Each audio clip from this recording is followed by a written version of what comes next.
أوجبنا على المؤمنين الصيام والصلاة والسلام على سيدنا وحبيبنا وطب قلوبنا محمد أشرف الخلق والأنام وعلى آله وأصحابه ومن تبعهم بإحسان حتى إلى يوم القيامة. أما بعد.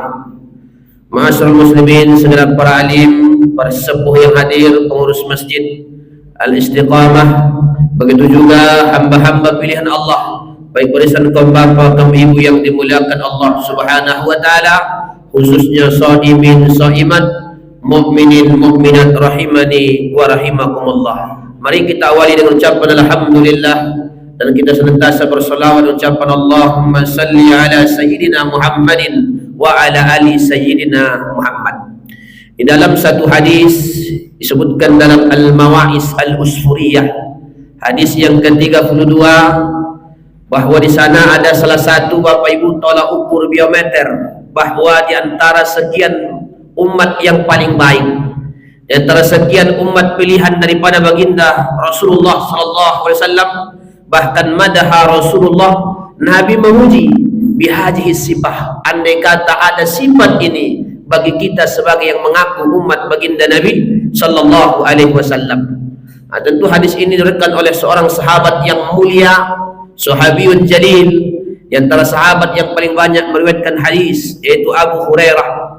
Di antara sahabat yang namanya banyak, yang namanya salah satu nama yang terkenal adalah Abdurrahman bin Sakhar Ad-Dawsi, yang lebih sering dipanggil oleh baginda Nabi ya Abu Hurairah, atau yang disebut Abu Hurairah. Jadi kalau panggilan itu walaupun nampaknya bapaknya kucing, tapi kalau dia adalah bukan binatang yang tercela, atau dia adalah panggilan yang memang disenangi oleh orang, panggilan dari orang yang tercinta dan disenangi oleh orang yang dia panggil, tentu itu masih hal yang dilegalkan, dibolehkan oleh syariat. Seperti karena Abu Hurairah ini kadang-kadang dia ngajar, dia caku jubah, sering membawa kucing kecil. Saking senangnya kepada kucing kecil sampai Nabi panggil dia Abakhir, hei bapaknya kucing. Bapak Ibu, ya, hei bapaknya kucing. Begitu ya para perawi Nabi yang bernama sahabat Nabi yang mulia Abu Hurairah. Walaupun dia Bapak Ibu belakangan masuk Islam, paling bersama Nabi 3 tahun, tapi yang 3 tahun tersebut berkualitas. Yang 3 tahun tersebut kemanapun Nabi dia ikut. Jadi kadang-kadang Bapak Ibu ya tidak selamanya juga menjamin lama. Lihat dulu bagaimana dia mengikutinya. Tapi walaupun dia 3 tahun, tapi hampir setiap hari bersama baginda Nabi sallallahu alaihi wasallam. Apa kata baginda Nabi? Khiyar ummati, di antara umat pilihan, di antara umat yang paling terbaik, salah satunya adalah mereka, ukuran yang pertama, man syahida an la ilaha illallah wa anna muhammadan rasulullah, adalah seseorang yang senantiasa Bapak Ibu memperbaharui syahadatnya, ya. Atau salah satu tolak ukur supaya iman kita tetap ya terpupuk, tetap dia ya terperbaharui, salah satunya adalah dengan memperbanyak mengucapkan kalimat la ilaha illallah. Makanya Syekh Muhammad Mutawalli As-Sa'rawi itu punya kitab Jaddid Imanaka, judul kitabnya perbaharui imanmu. Salah satu dia nukil hadis, yaitu adalah Jaddid Imanaka biqauli la ilaha illallah. Jadi syahadat ini terus kita perbaharui Bapak Ibu ya, dengan kalimat ya asyhadu an la ilaha illallah wa asyhadu anna muhammadan rasulullah. Sampai-sampai dalam ibadah salat ya, dalam tasahud masih ada, saking utamanya, terus setiap hari kita ucapkan at-tahiyatul mubarakatus shalawatut thayyibatul assalamu alayka. Di sini salamnya ada untuk Nabi, assalamu alayna ada salamnya untuk kita, baru ada juga ala ibadillahi sholihin, atas orang yang soleh. Ada 3. Ada bahagian untuk Allah, ada bahagian untuk baginda Nabi, ada bahagian untuk kita, assalamu alayna, dan ada juga bahagian untuk kaum muslimin. 4 komponen sebagaimana disebutkan dalam kitab Maqasidus Shalah. Jadi ada tamalluq 4 ya, untuk Allah, untuk Rasulullah, untuk kita, begitu juga hamba-hamba yang saleh. Maka Bapak Ibu, ketika kita masuk rumah dianjurkan untuk mengucapkan salam, assalamu alayka ayuhan nabi, baru baru salam yang biasa, assalamualaikum warahmatullahi wabarakatuh. Baru kita dianjurkan lagi membaca surah Al-Ikhlas sebagaimana yang diajarkan oleh baginda Nabi kepada sahabat, yaitu qul huwallahu ahad sebanyak 3 kali. Ada dalilnya. Ya, sebagaimana yang diajarkan oleh baginda Nabi sallallahu alaihi wasallam. Asal masuk rumah kita ucapkan assalamualaikum ayuhan nabi warahmatullahi wabarakatuh, baru assalamualaikum warahmatullahi wabarakatuh. Walaupun orang tidak ada, Bapak Ibu. Ya, walaupun orang tidak ada. Ya syukur-syukur jangan ada yang jawab, Bu ya. Kalau sempat rumah kosong, kita ucapkan assalamualaikum, ada yang jawab, mak gemetar juga Ibu. Ya, menjawab dari dalam.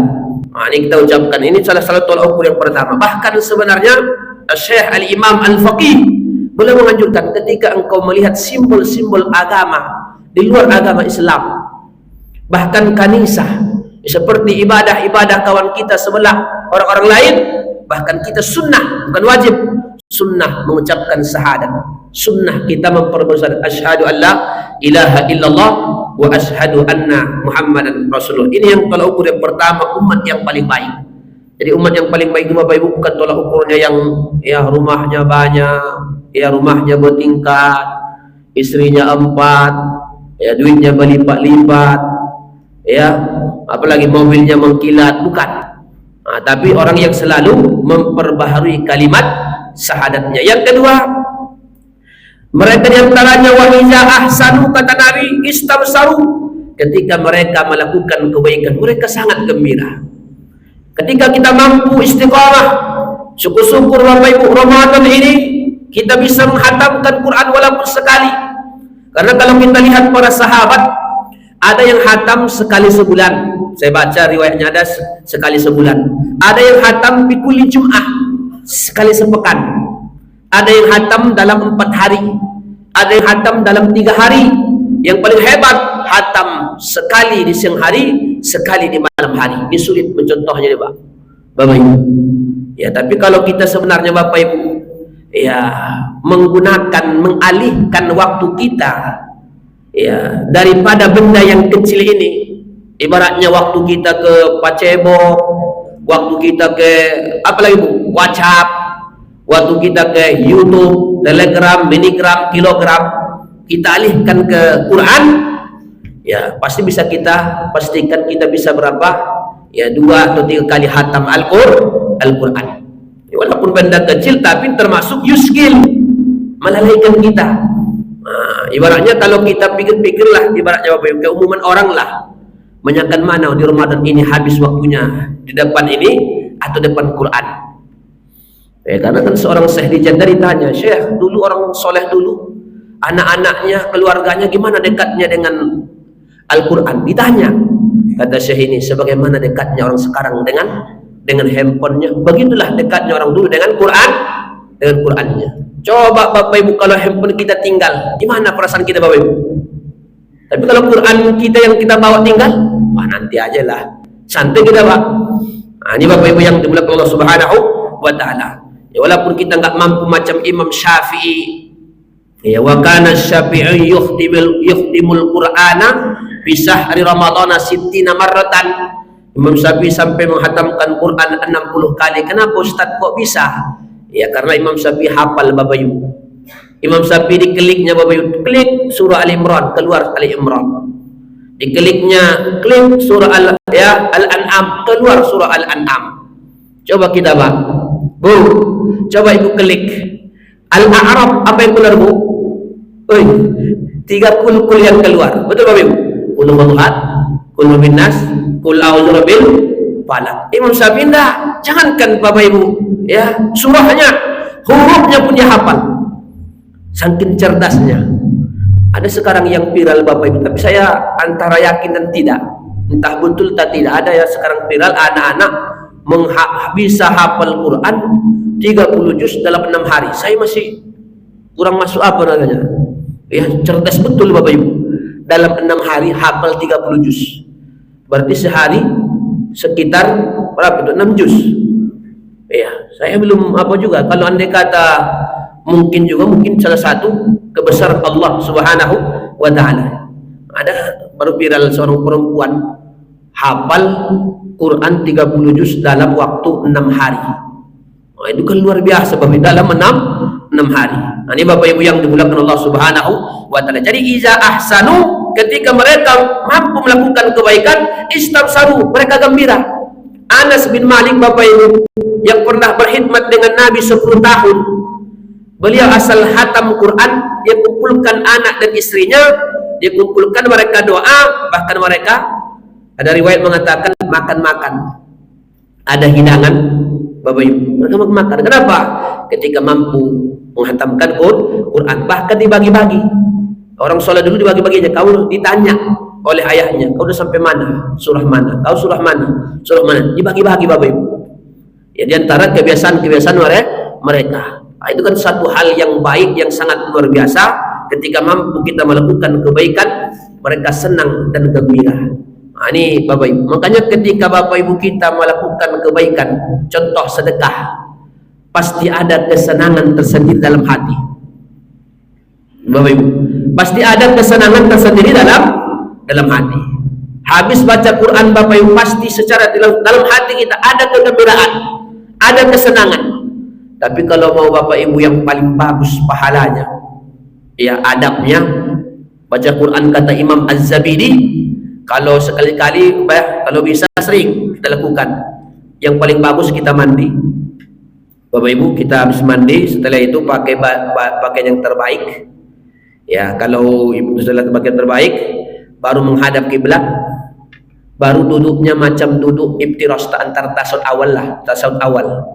Duduknya menghadap kiblat, baru baca Quran. Ini adabnya yang paling terbaik. Dan jangan buka Quran Bapak Ibu dengan air ludah. Itu nggak beradab Bapak Ibu. Karena ada orang baca Quran Pak. Ya, jangan letakkan HP di atas Quran. Beda Quran dengan koran, Bapak Ibu. Ya, beda Quran dengan koran. Nah, kadang-kadang dulu ada lagu saya dulu waktu di pesantren. Kalau baca Quran, alergi di badan. Kalau baca koran sampai lupa makan. Dulu masih zaman koran Bapak Ibu. Ya, dulu kan masih zaman koran. Ya, kalau baca Quran kadang-kadang alergi di badan. Kalau baca koran sampai lupa makan. Ya, dulu kan biasa ya koran-koran tuh. Sampai-sampai dulu satu saat ada kita punya guru ya singgah dari lampu merah sampai lampu merah.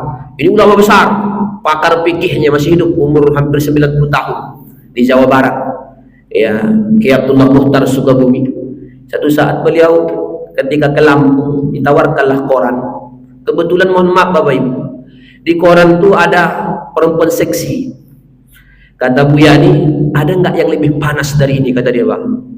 Ya, kata Abah ini, ada nggak yang lebih panas? Ini candaan beliau. Nah, ada nggak yang lebih panas daripada ini? Nah, tapi daripada itu tetap dia beli.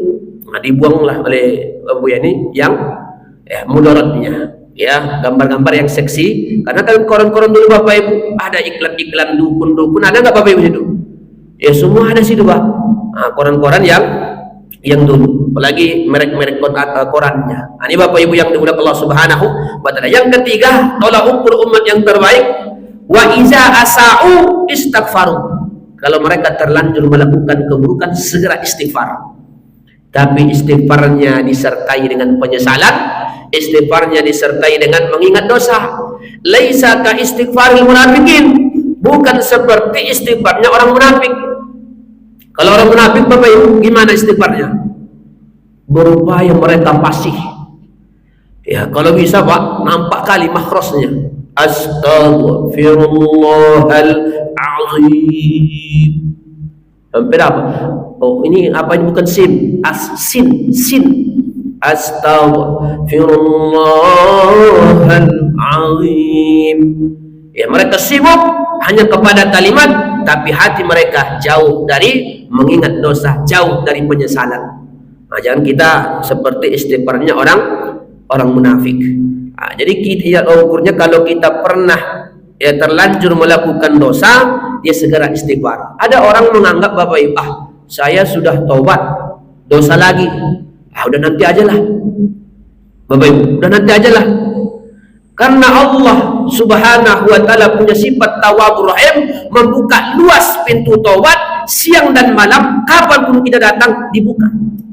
Karena Allah bukan Allah yang pendendam, karena Allah Maha Tawwabur Rahim, menerima taubatnya seorang hamba. Jangan sempat besok Bapak Ibu orang punya prinsip ini, saya udah taubat, melakukan dosa lagi, udahlah nanti aja lah.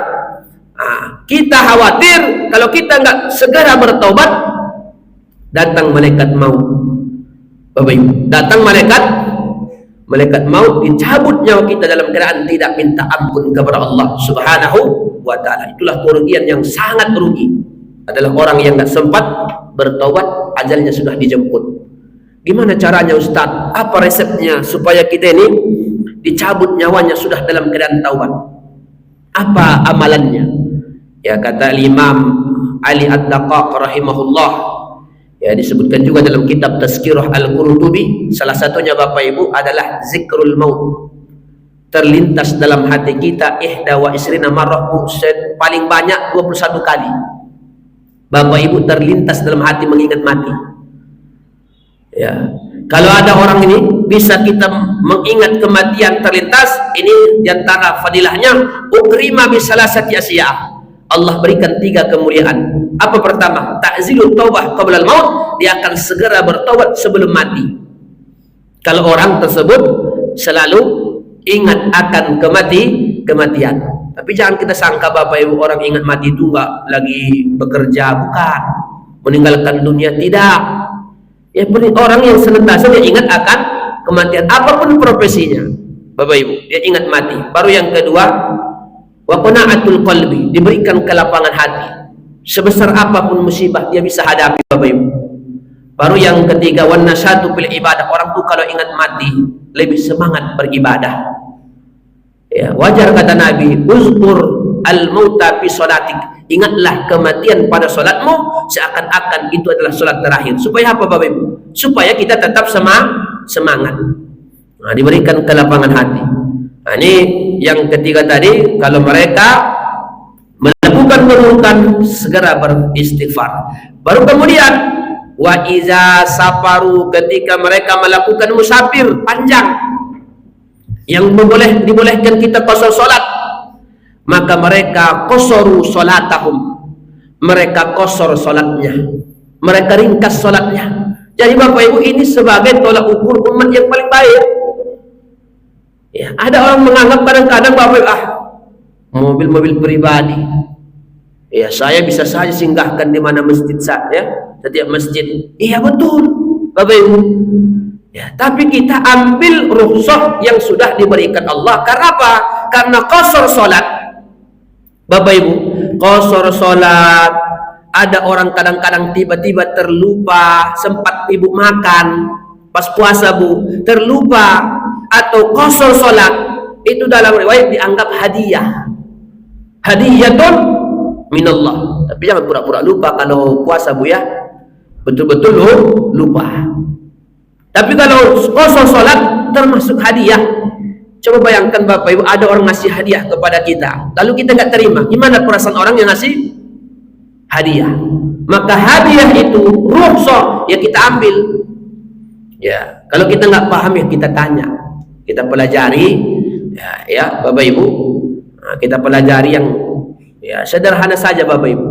Nggak mesti niatnya bahasa Arab. Kadang-kadang ada jamaah ini Bapak Ibu, Pak yang ngapal lapasnya Ustaz, niatnya itu kan lapas Bapak Ibu, yang niatnya kan dalam hati. Bahasa kita, saya sholat zuhur ya jamak, ya pokok jamak takdim atau jamak takhir qasar, ya ibaratnya jamak antara saya sholat zuhur, saya jamak dengan asar. Jamak apa? Jamak takdim qasar karena Allah Ta'ala. Itu dalam hati, dalam kita punya hati. Jangan pula nanti diberatkan macam harus menghafal usolli, fardhu zuhri, ya lapasnya.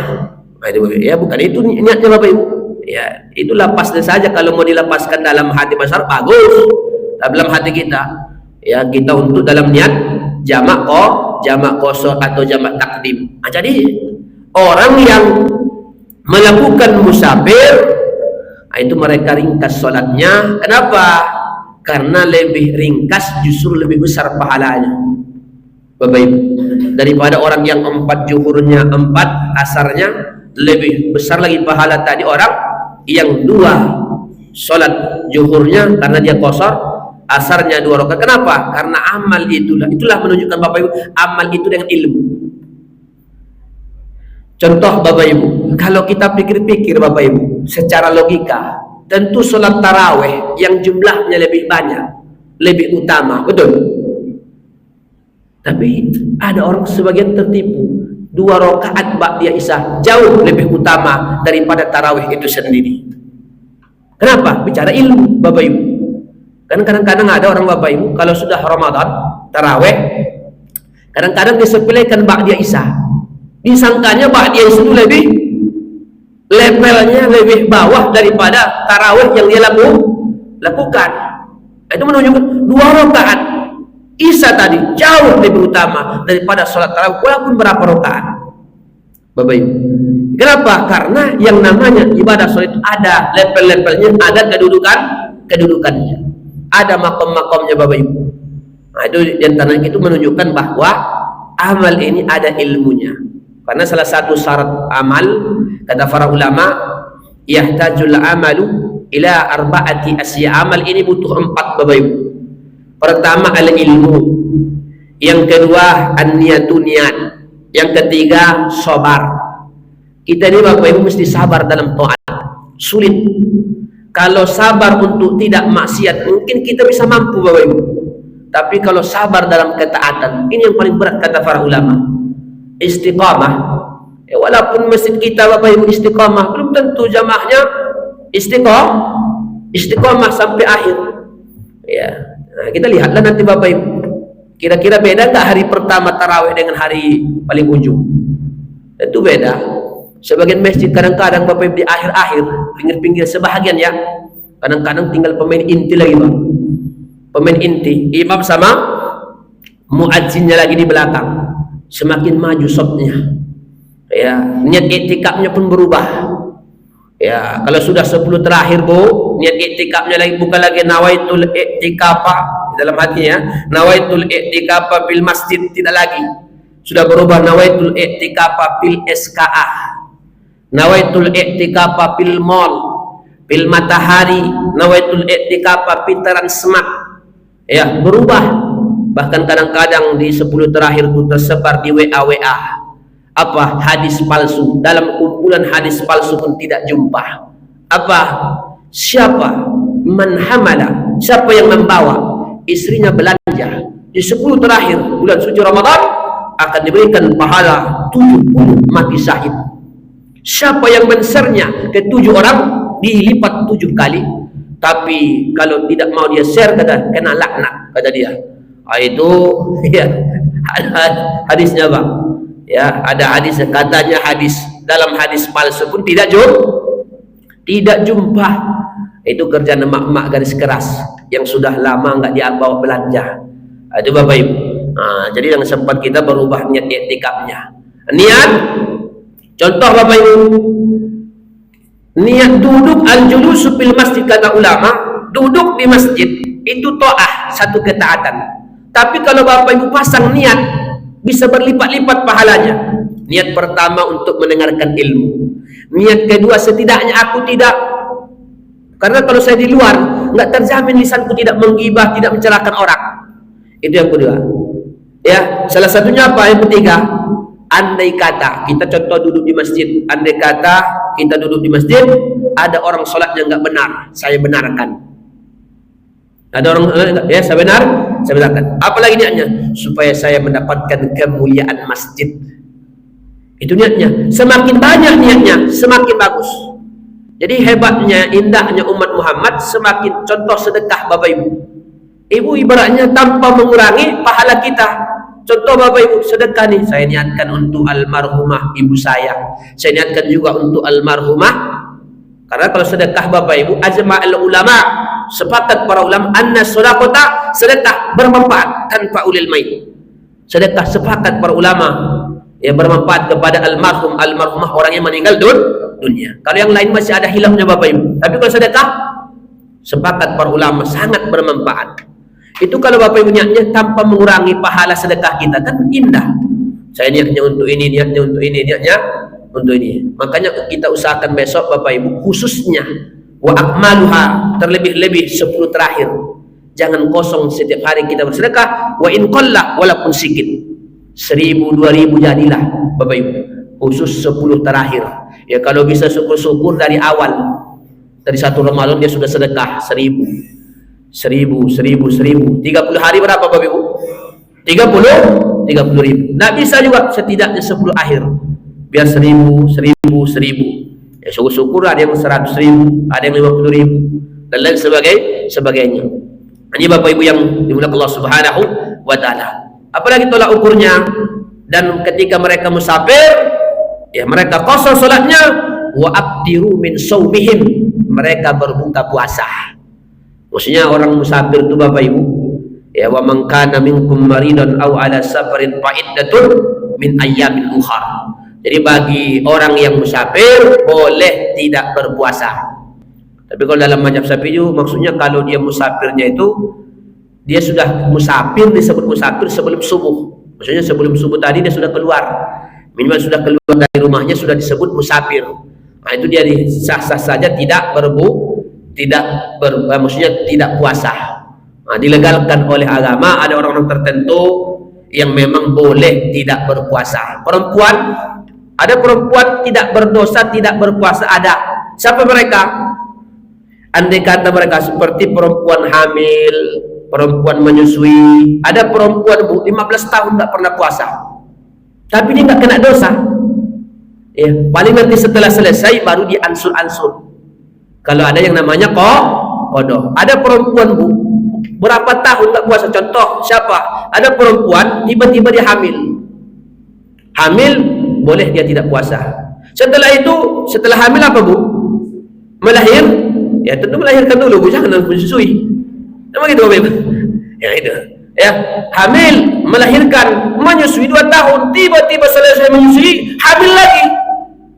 Puasa. Setelah hamil, melahirkan, menyusui lagi 2 tahun. Terus hamil lagi. Bapak Ibu, 2 tahun menyusui, hamil lagi, terus hamil lagi sampai 15 anaknya. Begitu terus Bapak Ibu. Sampai anaknya 5, tapi secara hukum dia tidak dosa. Kenapa? Karena dia jatuh kepada yang memang dia boleh tidak berpuasa. Paling nanti dia dibahas oleh para ulama nanti di akhirnya gimana. Hanya dihitung saja, diperkirakan dia hanya boleh mengansur-ansur.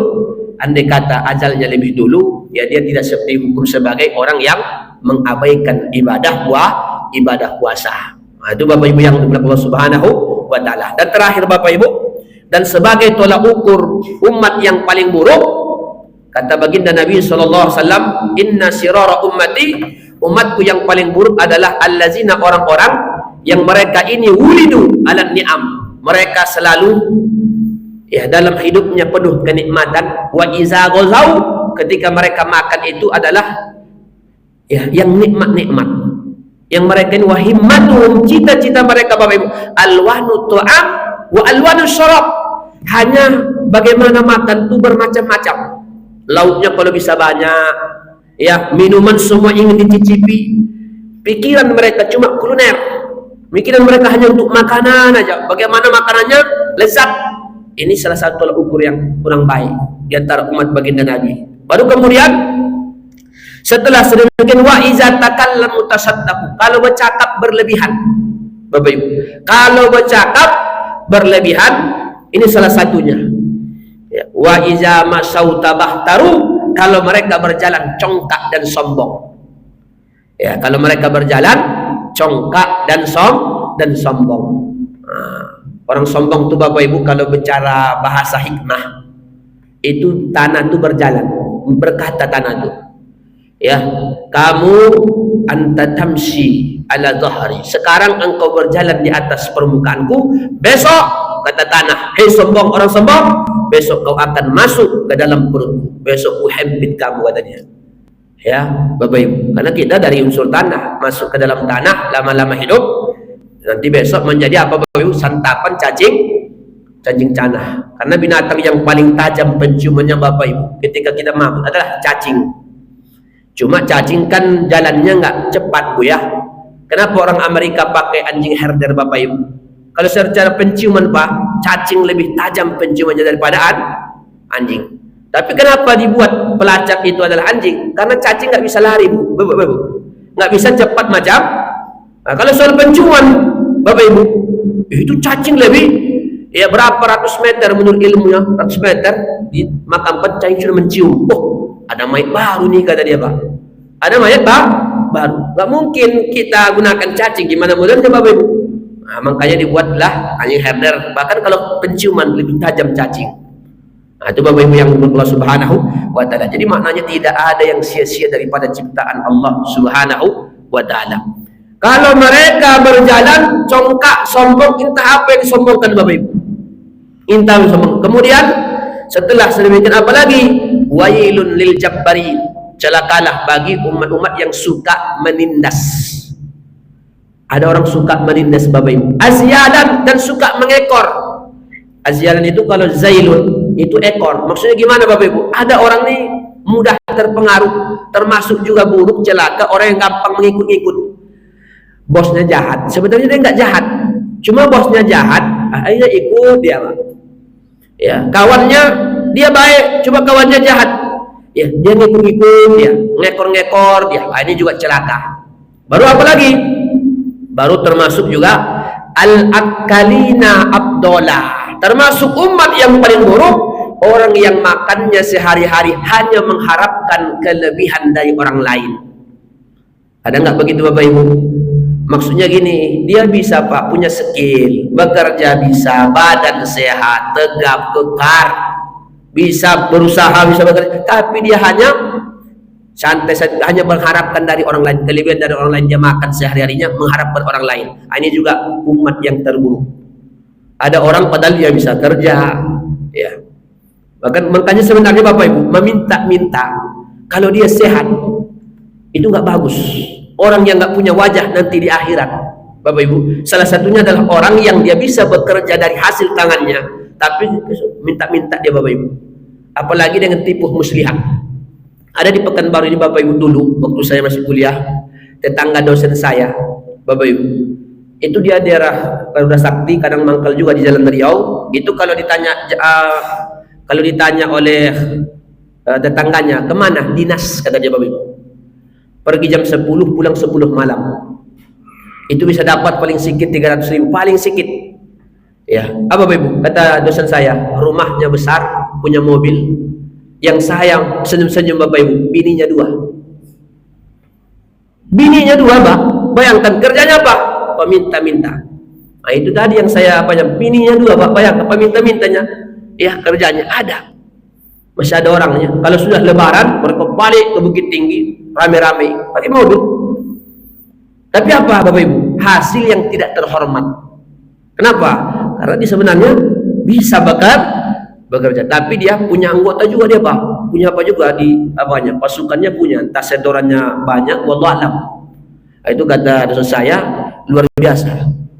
Hasil daripada meminta-minta. Ini nggak bagus Bapak Ibu. Ya, ini nggak bagus. Orang yang dari Abi Jamrah itu ada hadis disebutkan orang yang nggak punya wajah jahit. Terakhir Bapak Ibu, wanatikina ash'ara. Orang kalau bersair, sairnya membangkitkan syahwat. Kalau sekarang mungkin nyanyilah Bapak Ibu. Nyanyinya nyanyi yang tidak bermakna, tidak ada motivasinya. Nah, jadi orang ini juga termasuk umat yang paling buruk. Ya, bersair, bersenandung, tapi bukan senandung yang mengingatkan kita, tidak ada unsur motivasinya.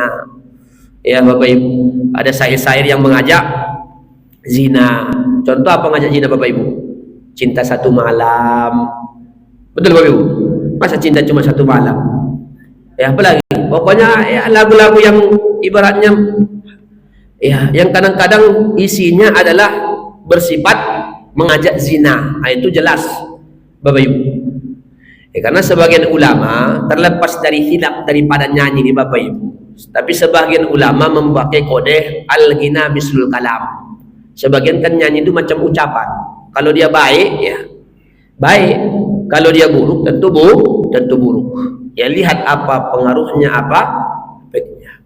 Tapi kalau puasa Bapak Ibu, ya kalau puasa nih kalau bisa musik-musik hindari. Bukan sebenarnya puasa saja, kalau bisa musik-musik yang apa nih dihindari. Bukan hal-hal saja yang makruh-makruh yang kesan-kesannya, jangankan itu Bapak Ibu.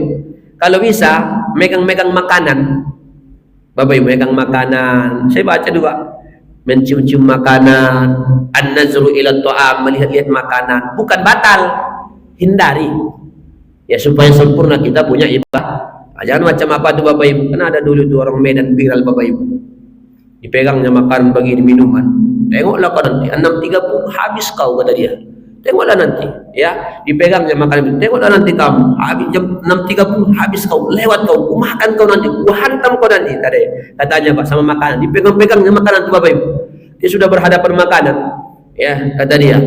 Ya, nanti 6.30 habis kau makan. Cuma 2 pantangku katanya. Pantang dekat, pantang enak. Lainnya bebas kata dia. Ada bagi 2 hindari. Bagi ibu ya, kecuali ibu memang spesialis ya, ibaratnya masak untuk orang banyak, yang untuk ya belum ahli ingin tahu asam garamnya, boleh sekali-sekali untuk merasakan asam garam manisnya sekali di ujung, sekali 2 kali di ujung lidah ya. Kalau mazhab Hambali boleh secara mutlak. Kalau mazhab Syafi'i tengok-tengok, kalau dia punya kepentingan. Kalau kita Pak nggak punya kepentingan Pak, kita cicipi ujung lidah, makruh ya. Tapi setelah dicicipi diludahkan, diludahkan sekali 2 kali, jangan pula 10 kali 10 kali Pak. Makanya datang pertanyaan jamaah, Ustaz gimana hukumnya berkumur-kumur pakai kuah rendang, kata dia. Bapak Ibu ya, saya bilang sekalian aja ya, minum dengan rendang, makan dengan rendangnya Bapak Ibu. Itu hindari hal-hal yang sedemikian supaya sempurna kita punya ibadah, supaya kita tidak termasuk orang yang celaka, dan supaya kita tidak termasuk orang yang rugi. Karena termasuk orang yang rugi Bapak Ibu ya, termasuk juga orang yang rugi Bapak Ibu adalah orang yang perutnya jauh dari makanan ya, dirinya jauh dari minuman, tapi dia tidak menjaga hal-hal yang lain ya, tidak menjaga yang lain. Mulutnya puasa, lisan puasa lisan, puasa lisan itu lebih afdal ya, khair, lebih baik daripada puasa perut ya. Puasa lisan, shaumul qalbi, puasa hati jauh lebih baik daripada puasa lisan. Jadi kalau bisa perutnya puasa, lisannya puasa, hatinya juga puasa. Nah, semuanya puasa supaya kita tidak termasuk minal khasirin, orang-orang yang rugi. Dan termasuk juga terakhir Bapak Ibu, jangan termasuk kita rugi apa? Jangan kita solehnya di Ramadan saja. Wala takunu ramadhaniyin, janganlah kamu menjadi orang yang musiman. Ya, mendinglah Pak Ustaz Ramadan aku solehah. Kalau bicara mending iya, tapi masih rugi Bapak Ibu. Karena ada orang Bapak Ibu, idza jaa Ramadhanu, kalau sudah datang bulan Ramadan, ra'aitahum ruk'an wa sujada, kalian lihat mereka rukuk, sujud ikut, tarawih ikut, semua ikut. Tapi wa idzan salafa Ramadhanu, kalau Ramadan sudah berlalu, adu ila makanu minal ma'as, mereka kembali maksiat. Ya, mereka kembali lagi ke semula. Bi'sal qaum, seburuk-buruk kaum. Ya'rifuna Allah, mengenal Allah di Ramadan, hanya di Ramadan saja, seakan-akan Allah hanya ngasih dia nikmat di Ramadan saja, seakan-akan Allah itu Tuhannya Ramadan. Padahal kalau bisa baik di Ramadan atau di Ramadan, kita adalah orang yang betul-betul istiqamah beribadah di hadapan Allah Subhanahu wa ta'ala. Itulah mungkin kaji kita Bapak Ibu pada kesempatan ini.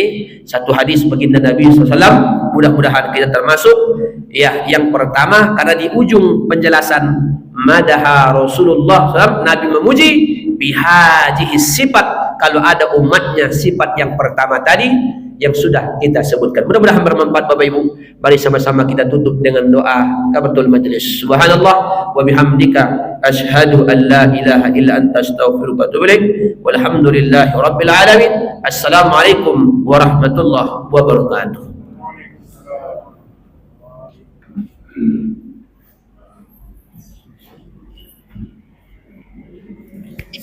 Alhamdulillah, terima kasih. Terima kasih kepada Al-Ustaz Ahmad Riyadi Hasibuan As-Surami Esos MH yang telah memberikan kajian pada subuh Ramadan pada kali ini. Mudah-mudahan apa yang disampaikan beliau bermanfaat bagi kita dan dapat kita amalkan dalam kehidupan sehari-hari. Mari kita akhiri dengan melapaskan alhamdulillahirabbil alamin, dan saya akhiri wallahu muwaffiq ila aqwamit thoriq. Wassalamualaikum warahmatullahi wabarakatuh.